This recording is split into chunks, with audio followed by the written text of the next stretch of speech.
Subscribe to our channel by clicking the subscribe button. Click the bell button and enjoy the latest uploads from our channel. साजन हम तुम एक हैं, can सुनल में दो,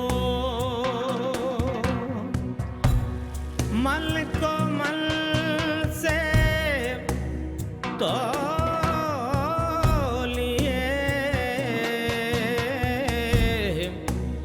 दो मल कभी ना हो, पधारो मारो देश रे, पधारो मारो देश। आपकी रूही से हुई बात?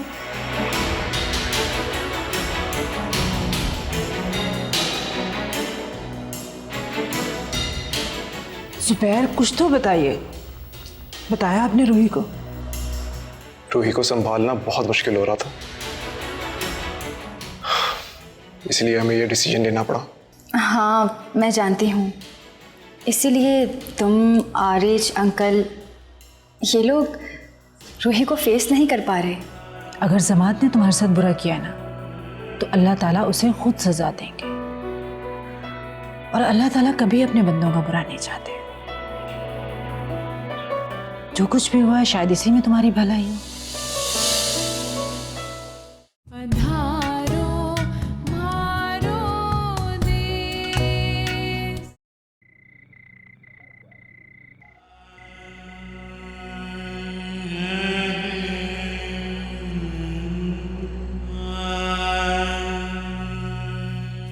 आज खाना मैंने अपने हाथों से बनाया है। चलो खा के बताओ कैसे बना।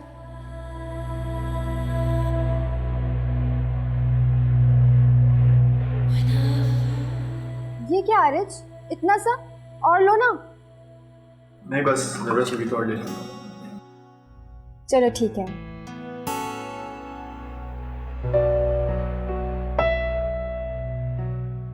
खिज़र, मैं बस अभी आरिश को खाना देके तुम्हें और अंकल को बुलाने आई रही थी। अंकल कहाँ हैं? अंकल नहीं आए? आ रहे हैं। ठीक है। अच्छा बताओ क्या खाओगे? दाल है, चिकन कढ़ाई है, और हाँ, लौकी का रायता भी है। क्या लेना है? बस थोड़ी सी दाल लूंगा। अच्छा ठीक है, मगर दाल ट्राई करने के बाद चिकन ज़रूर खाना। मैंने बहुत दिल से बनाई है तुम्हारे लिए।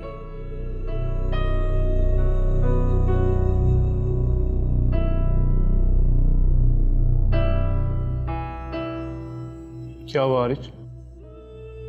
कुछ नहीं भाई, बस कुछ खाने का दिल नहीं कर रहा। मगर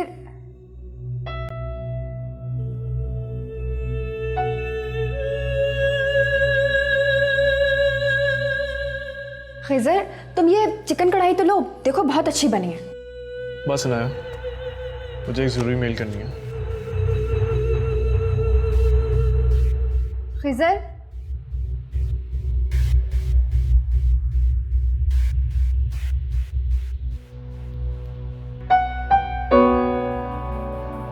इससे अच्छा मैं मर ही जाऊं।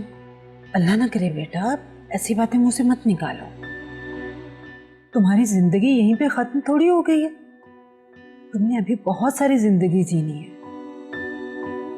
तो मैं क्या करूंगी जी के तहम? सब कुछ तो खत्म हो गया। कुछ खत्म नहीं हुआ। तुम्हारा रिश्ता सिर्फ उस बदनसीब इंसान से था। हम तुम्हारे कुछ नहीं लगते बेटा।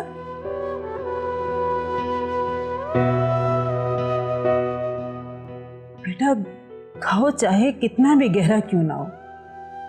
एक वक्त आता है कि वो जख्म भी भरने लगते हैं।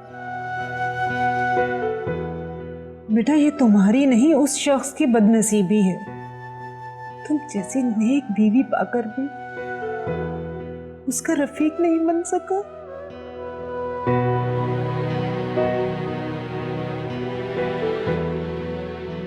इसलिए बेटा आज के बाद मैं तुम्हारी आंखों में उस शख्स के लिए आंसू नहीं देखूं।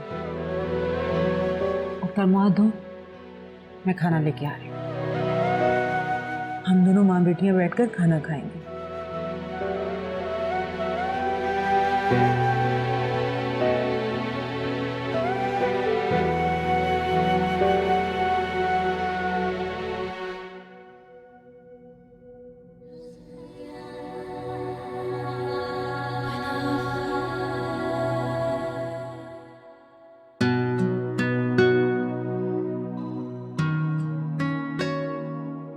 अरे भाई अलमास, वो चाय कहाँ रह गई?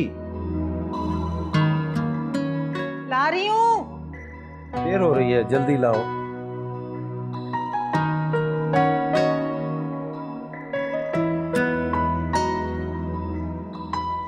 ये लीजिए चाय। शुक्रिया।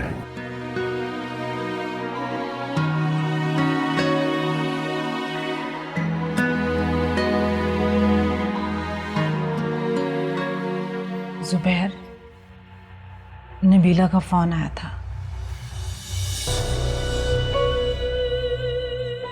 वो कह रही थी कि अब तो रूही की इद्दत भी खत्म होने को आई है और खिजर भी अपनी पढ़ाई पूरी करके आ चुका है। वो चाहती है कि अनाया और खिजर की मंगनी करवा दी जाए।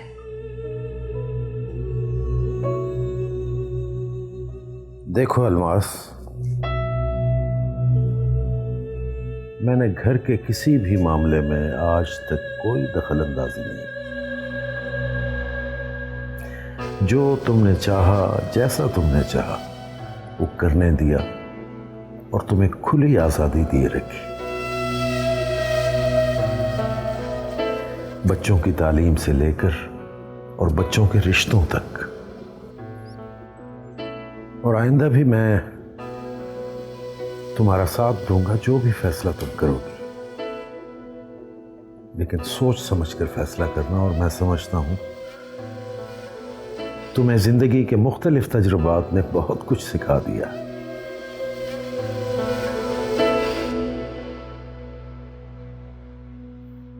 और तुम्हारे किस फैसले का तुम्हारी औलाद पर क्या असर पड़ सकता है, ये तुम अब अच्छी तरह समझ गई होगी, क्योंकि तुम मां हो। लेकिन अलमास, मैं बाप हूं उनका, और अपनी औलाद को तकलीफ में देखकर खुद तकलीफ में आ जाता हूं।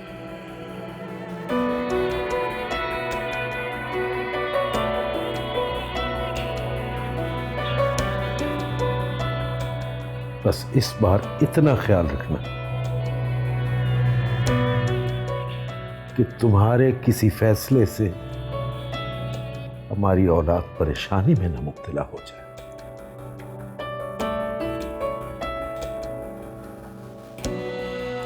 जी।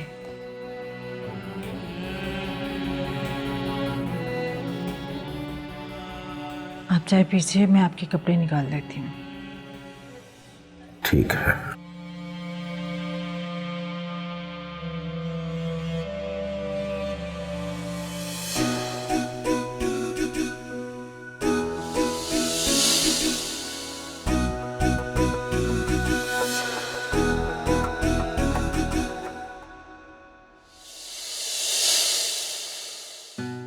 देखा आंटी, आपने मुझे गिराने की कोशिश कर रहा था। वो तो अच्छा हुआ कि मैंने इसका हाथ पकड़ लिया, वरना मैं तो भी फर्श में गिरी हुई होती। और तुम्हारी प्रॉब्लम क्या है? क्यों बार बार तुम मुझसे ही टकराते हो? देख के नहीं चल सकते? मैं देख के नहीं चल सकता? ये आपको जासूसी करते हुए कुछ नजर नहीं आता? क्या क्या मतलब है तुम्हारा? कौन सी जासूसी करती हूं मैं? और आंटी, आप देख रही है ना, रूही के आते ही इसने कैसे अपनी आंखें माथे पे रख ली हैं। और आप समझती हैं कि लड़ाई में पहल मैं करती हूं। हाँ, आंटी तो बच्ची है ना, उनको कुछ नजर नहीं आता। और तुम्हें फिर से रूही से क्या प्रॉब्लम होने लग गई है? कल तक तो बहुत हमदर्द बनी घूम रही थी उसकी। प्रॉब्लम मुझे नहीं, तुम्हें होगी। जब तक रूही इस घर में नहीं आई थी, अच्छे खासे इंसान बने हुए थे, और उसके आते ही अनाया, आरिज, तुम दोनों चुप हो जाओ। खबरदार, आज के बाद रूही का किसी ने नाम भी लिया तो अपनी लड़ाई झगड़े अपनी हद तक रखो और जाओ यहां से।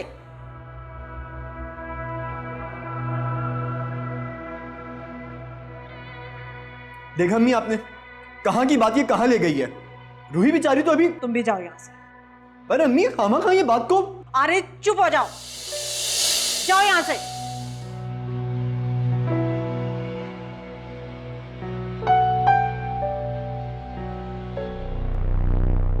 मैं ये सब कैसे बर्दाश्त करूंगी? तो अब क्या चाहती हो तुम? मैं अपना इरादा बदल दूं? या फिर तुमने अपना इरादा बदल दिया? वो तो कयामत तक नहीं बदलेगा। खिजर को हासिल करना अब मेरी चाहत नहीं, मेरी जिद है।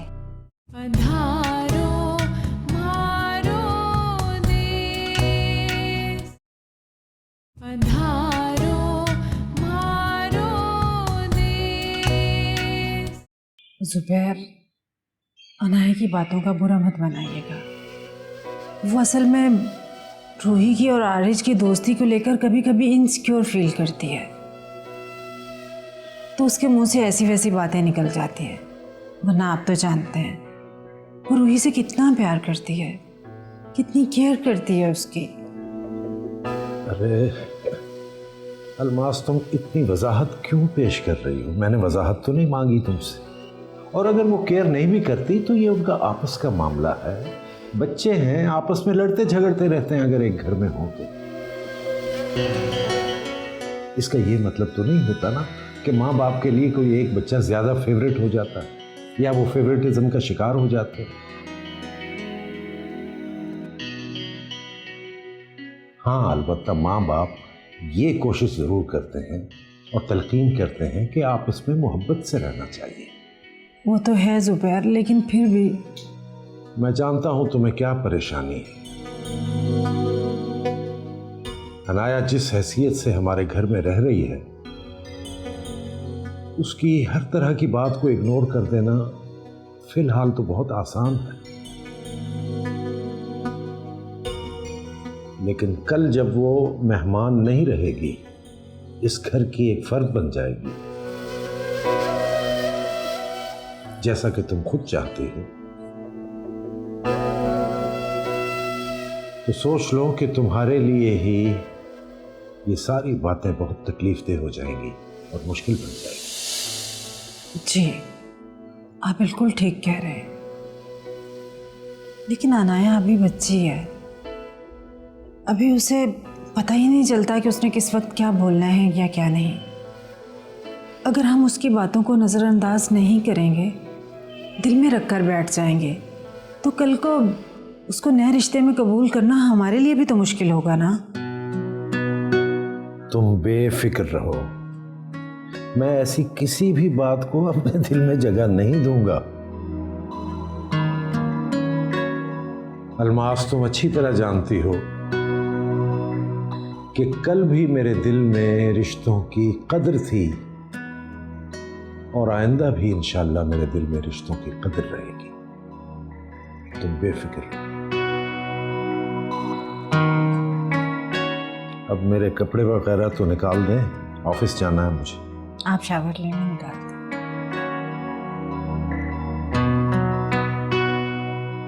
काश रूही और आपकी तरह नबीला और अनाया की सोच भी इतनी ही मुस्बत होती, तो आज मेरे दिल में कोई धड़का ना लगा होता। करती है इनकार तो कर दे वो। वैसे भी कौन सा वो शहजादा मेरे ही इंतजार में बैठा हुआ है? दिन रात तो वो बस वो रूही के गम में खोया रहता है। उससे क्या फर्क पड़ता है स्टूपिड? मर्द तो एक बेलगाम घोड़ा होता है, उसके लगाम जिसके हाथ आ जाए उसी के जेर हो जाता है। पर मम्मा, जेर आने और दिल में बसाने दोनों में बड़ा फर्क है। मैं भी तो तुम्हें यही समझा रही हूँ। दिल में बसना अलग बात और घर में बसना और बात है। मगर मम्मा, रूही कोई तस्वीर नहीं है जिसके खिजर के दिल में होने ना होने में मुझे कोई फर्क नहीं पड़ेगा। मैं ये सब कैसे बर्दाश्त करूंगी? तो अब क्या चाहती हो तुम? मैं अपना इरादा बदल दूं? या फिर तुमने अपना इरादा बदल लिया? वो तो कयामत तक नहीं बदलेगा। खिजर को हासिल करना अब मेरी चाहत नहीं, मेरी जिद है। तो फिर क्यों अपना और मेरा दिमाग खराब कर रही हो? एक दो दिन सब्र कर लो, उठ लेने दो उस रूही को इद्दत से, फिर आके इल्मास से मैं खुद ही बात करूंगी। लेकिन सब कुछ मुझे ही तो नहीं करना, तुम्हें भी तो कुछ करना पड़ेगा ना। तुम भी तो कोशिश करो कि खिजर की नजरों में आ सको।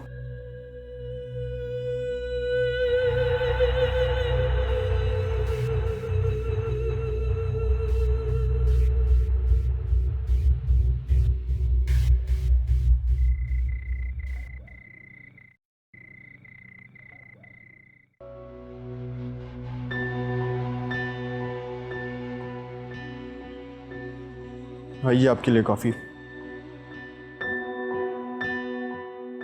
Special coffee.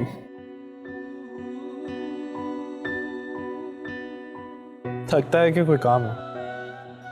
हाँ, काम तो बहुत ज़रूरी है और आपके बिना कोई कर भी नहीं सकता। तो बोलो ना यार, इतना हेजिटेट क्यों हो रहे हो? भाई वो मुझे कुछ पैसों की ज़रूरत है। बस इतनी सी बात के लिए तुम इतना ग्राउंड बना रहे थे? बोलो कितने पैसे चाहिए? भाई मुझे 15 लाख चाहिए। 15 लाख? क्यों? कहीं तुमने दोबारा अपने दोस्तों के साथ यूरोप ट्रिप पर जाने का प्लान तो नहीं बना लिया? नहीं भाई, मैं रूही के लिए गाड़ी लेना चाह रहा था। एक्चुअली भाई रूही बता रही थी कि कल से रूही अपनी डेली लाइफ ज्वाइन कर रही है, तो मैं ये सोच रहा था कि क्यों ना हम इसकी नई शुरुआत को थोड़ा आसान बना दें, ताकि जल्द से जल्द हमारी रूही पहले वाली रूही बन सके। और आप जानते हैं ना कि उसे ड्राइव करने का कितना शौक है, और अगर वो अपनी मर्जी से मूव करेगी तो उसकी लाइफ जल्द से जल्द आगे बढ़ सकेगी। ख्याल तो अच्छा है। इनफैक्ट मैं भी सोच रहा था कि अगर रूही के पास गाड़ी आ जाए तो अपने फ्रेंड्स अपनी एकेडमी दोबारा से कंटिन्यू कर सकती है। लेकिन यार असल बात तो ये है कि मेरे पास इतनी अमाउंट है ही नहीं। तुम जानते हो कि यहाँ पे भी मैंने किसी जॉब पे अप्लाई नहीं किया, और जो जॉब पहले करता था वो भी अब नहीं रही। तो जब तक ये डिसाइड नहीं हो जाता कि मुझे क्या करना है और कहाँ रहना है, तब तक मैं तुमसे कोई प्रॉमिस नहीं कर सकता। लेकिन जैसे ही ये डिसाइड हो जाएगा हम रूही को गाड़ी ले देंगे। यार तुम इतना डिप्रेस क्यों हो रहे हो? घर की गाड़ी है, अब्बू की गाड़ी है, तब तक रूही उनमें से कोई गाड़ी यूज कर लेगी। फ्री होगी तो यूज करेगी ना। अब्बू की गाड़ी ऑफिस में होती है और घर की गाड़ी घर के कामों में लगी रहती है। अगर इस तरीके से हम रूही को पहले ड्रॉप करें फिर उसको वहां से पिक करें, लेकिन इससे ज्यादा मैं इस बात पे अपसेट हूं कि आपने अपने बारे में अभी तक कुछ सोचा ही नहीं है। पता नहीं आरिज, पहले आने को दिल नहीं करता था, अब जाने को दिल नहीं करता।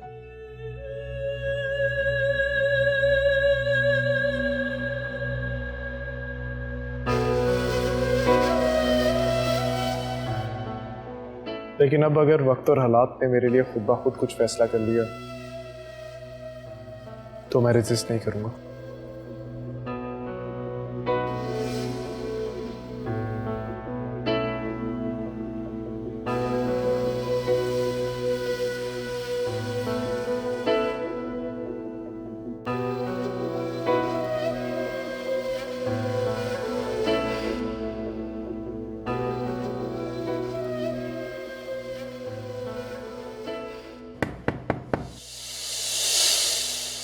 कौन?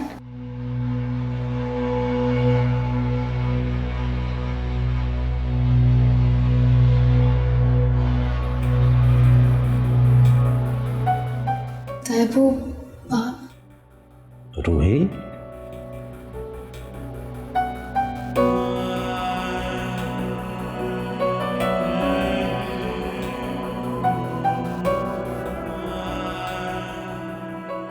क्या हाल है मेरी बेटी का? ठीक हूँ। क्या कर रहा है मेरा बेटा? बैठा हूं। मैं सुबह भी अपनी बच्ची के कमरे में आया था, पता है, लेकिन बच्ची सो रही थी।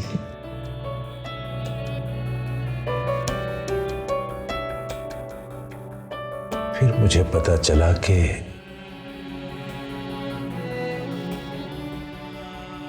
मेरी बेटी ट्रैंकुलाइजर ले आई।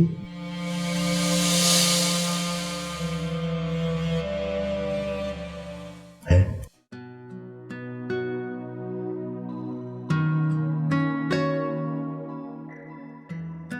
दिखाओ मुझे, दिखाओ हाथ।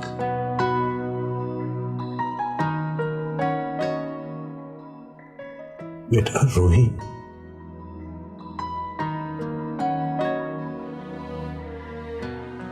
हम में से कोई भी तुम्हारे दुख और तुम्हारी तकलीफ और दर्द से अनजान नहीं है।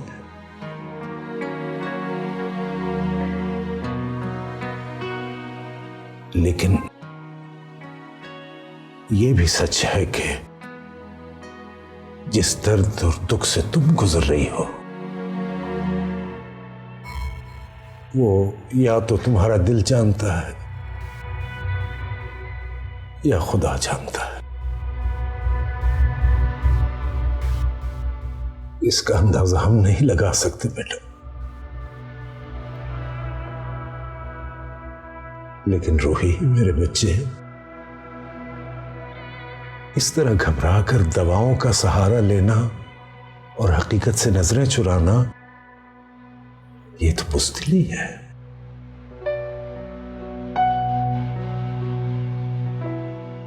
बेटा, इस तरह खुद को हालात के रहमो करम पे छोड़ देना,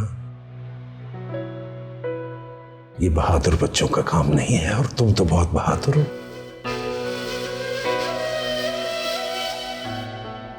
बेटा, तुम्हारे ताया अबू यहां तुम्हें कोई नसीहत करने नहीं आए,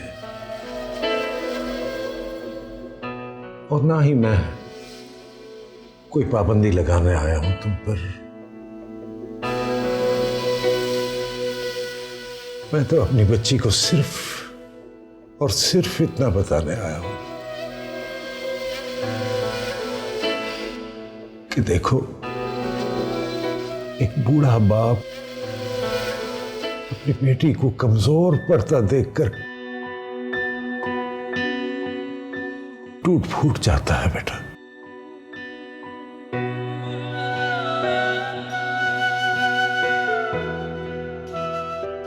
लेकिन मुझे अपनी बेटी पर पूरा यकीन है कि वो अपने ताया अब्बू को टूटने नहीं देगी, कमजोर पड़ने नहीं देगी। बेटा, यहां सब तुम्हारे साथ है, तुम अकेली नहीं हो। खुद को तन्हा मत समझो, दोबारा से खड़ी हो जाओ, दोबारा अपनी ताकत को समेटो, दोबारा जिंदगी की दौड़ में शामिल हो जाओ और मुकाबला करो। मेरी बेटी तो हर मुकाबला जीतती आई है। मेरी बेटी इस छोटे से वाकये से कैसे कमजोर पड़ सकती है ना?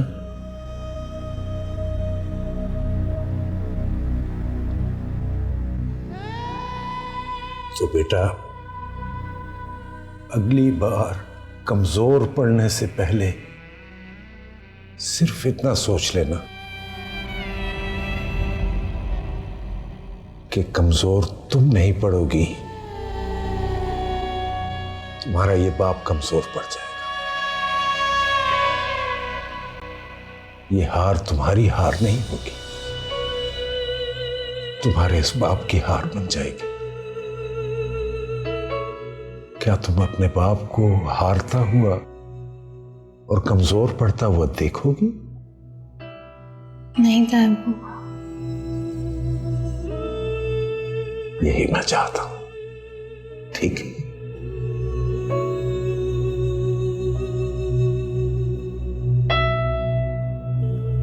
चलता हूं। अच्छा,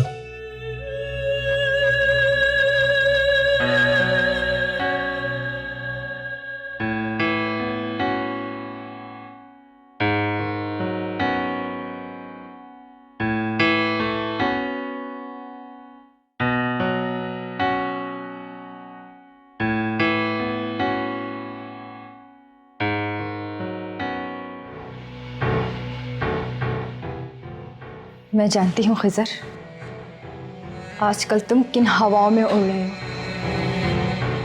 लेकिन तुम फिक्र मत करो, तुम्हारे उड़ने से पहले तुम्हारे पर काट दूंगी मैं।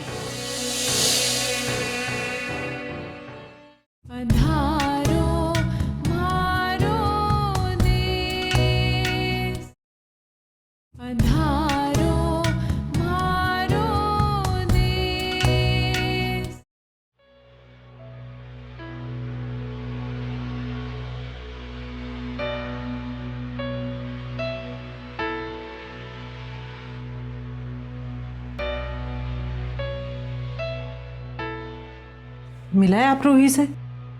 हाँ मिला। कोई खास बात करनी थी रूही से आपने? देखो अलमास, तुम एक माँ हो और तुम्हारी सोच का दायरा सिर्फ औलाद की खुशियों तक महदूद है। उन्हें क्या चाहिए, क्या ख्वाहिशात हैं, क्या ज़रूरतें हैं, यही सोचती रहती है तुम। लेकिन एक बाप होने के नाते मेरी सोच का दायरा तुमसे बहुत वसी है। मैं और जिम्मेदारी से सोचता हूं। मैं औलाद को उस नज़र से देखता हूं जिस नज़र से दुनिया वाले उसे देखते हैं। क्या मतलब?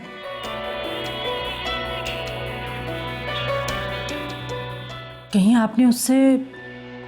हाँ अलमास, एक बाप होने के नाते बेटी को जितना समझाया जा सकता है उतना तो समझाया। जुबैर, मैंने तो आपसे अपनी परेशानी शेयर की थी कि आपने क्या किया, सब कुछ जाके उसे बता दिया। क्या सोच रही होगी वो मेरे बारे में? भाई अच्छा है ना, जितना तुम्हारे बारे में सोचना चाहती है सोच ले, चाहे बुरा सोचे, और जितना शर्मिंदा होना है हो ले हमारे सामने, क्योंकि दुनिया वालों के सामने शर्मिंदगी ना उससे बर्दाश्त होगी और ना हमसे। आपको सिर्फ दुनिया की परवाह है, रूही की तकलीफ का एहसास नहीं है आपको? तो क्या उसका तकलीफ से निकलने का यही एक रास्ता है अलमास, कि उसे हम दवाइयां खाने पर छोड़ दें? ऐसा हरगिज नहीं हो सकता। वो हमारी जवान बेटी है, उसने हमेशा हमारी दहलीज पर बैठे नहीं रहना। मैं अब उसे कहीं नहीं जाने दूंगी जुबैर, जिंदगी भर अपनी नजरों के सामने रखूंगी, अपनी दहलीज पर बिठाकर नहीं, अपने आंगन का फूल बनाकर रखूंगी।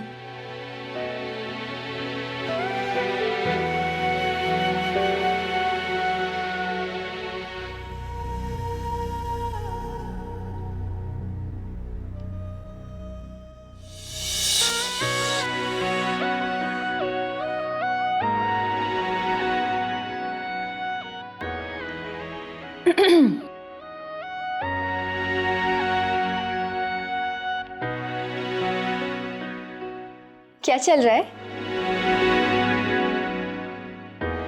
कुछ नहीं। वो तो बज़ाहिर ना, लेकिन माइंड में तो कुछ ना कुछ चल रहा है। अरे कुछ नहीं यार, ऐसी बस बैठे बैठे बोर हो रहा था। बोर? मेरे होते हुए भी बोर? इसका मतलब है कि तुम मुझे अपना ही नहीं समझते।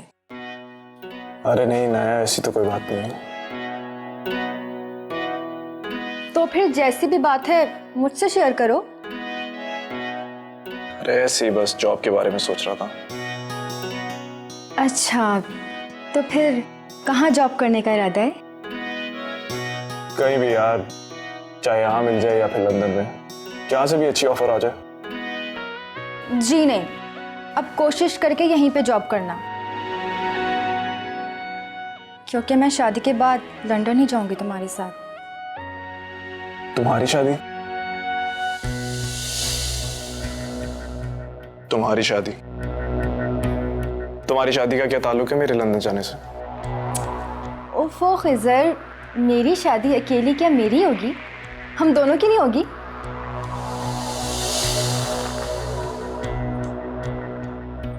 क्या हो गया, तुम ऐसे चुप क्यों हो गए?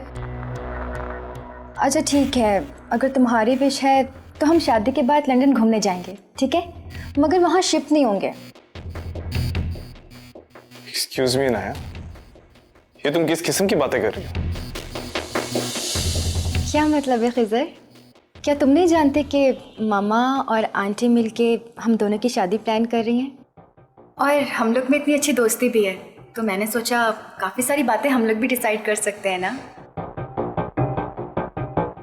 आई एम सॉरी नाया, मुझे किसी जरूरी काम से जाना।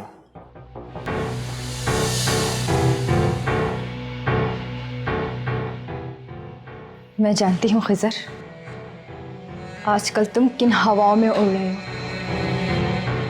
लेकिन तुम फिक्र मत करो, तुम्हारे उड़ने से पहले तुम्हारे पर काट दूंगी मैं।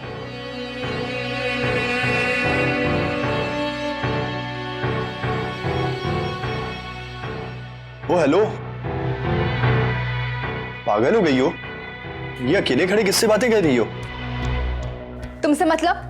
जाओ जाके अपना काम करो। अच्छा ठीक है। बाय द वे, तुम उस दिन वाली लड़ाई को लेकर अभी तक नाराज हो? हाँ, नाराज हूँ और जिंदगी भर तुमसे बात नहीं करूंगी, समझे?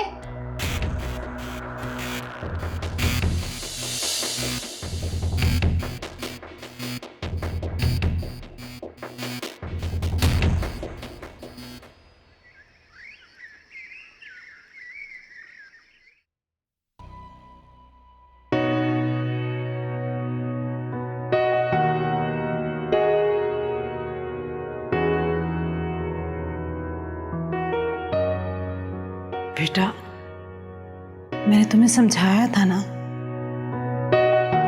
किसी के चले जाने से जिंदगी रुकती नहीं, लेकिन हमें लगता जरूर है कि जिंदगी रुक गई है। ये हमारी गलत फहमी होती है। तुम्हारे साथ भी यही हुआ है।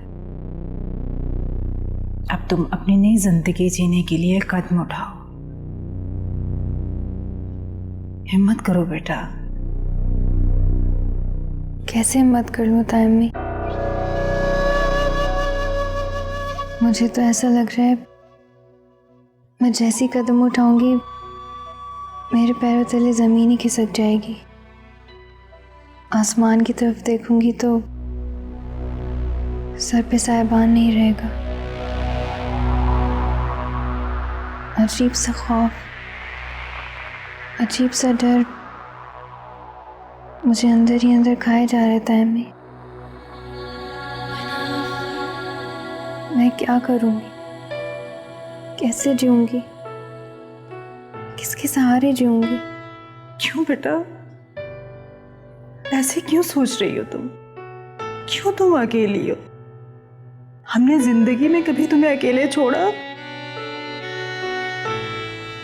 मेरी तरफ देखो, तुम्हारे सामने तुम्हारी माँ बैठी है ना, तुम्हारे कदमों के नीचे अपने हाथ रख देगी। और तुम्हारे ताया अब्बू तुम्हारे सर का साहिबान बन जाएंगे। तुम्हारे सारे डर, सारे खौफ दूर करने के लिए खिजर और आरिज सारी दुनिया से लड़ जाएंगे बेटा। तुम्हें अब बेटा गुजरे हुए कल को भूलकर आने वाले कल की उंगली थामनी है।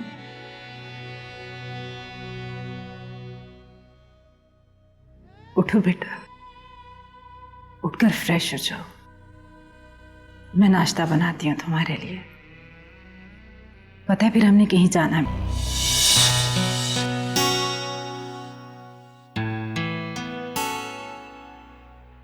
जुबैर, आज आप इतनी जल्दी आ गए?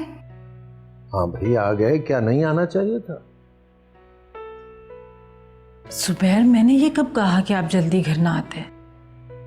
मैंने तुम्हें मना भी किया था कि दोबारा किसी आमला के पास जाने की जरूरत नहीं, और तुम आज रूही को भी साथ ले गई। नहीं जुबैर, मैं किसी आमला मामला के पास नहीं गई थी। मैं जिनके पास गई थी वो बहुत नेक हस्ती हैं। इसीलिए तुम्हारे अकीदे का उन्होंने ये हाल कर दिया कि तुम तवहम परस्ती का शिकार हो गई और अपने बच्चों तक में तुम्हें ऐब नजर आने लग पड़े। क्या कर रही हो तुम? एक अच्छी खासी पढ़ी लिखी औरत होकर तुम इन चक्रों में पड़ गई, और तुम अपने साथ साथ रूही को भी इस लाइन पे लगा रही हो। जुबैर, जैसा आप समझ रहे हैं वैसा बिल्कुल भी नहीं है, बल्कि उन्होंने तो मेरे अकीदे की इस्लाह की है। मेरे मसाइल का हल कुरान पाक में ढूंढकर मुझे बताया है। अरे बाबा, तो क्या आज ही लेकर जाना जरूरी था? फिर किसी दिन ले जाती। नहीं जुबैर, तब तक बहुत देर हो जाती। रूही को ऐसे लग रहा था जैसे वो दुनिया से कटकर जी रही है। उस नेक हस्ती से मिलने के बाद रूही बेहतर फील कर रही है। उसके दिल का बोझ काफी हद तक हल्का हो गया है।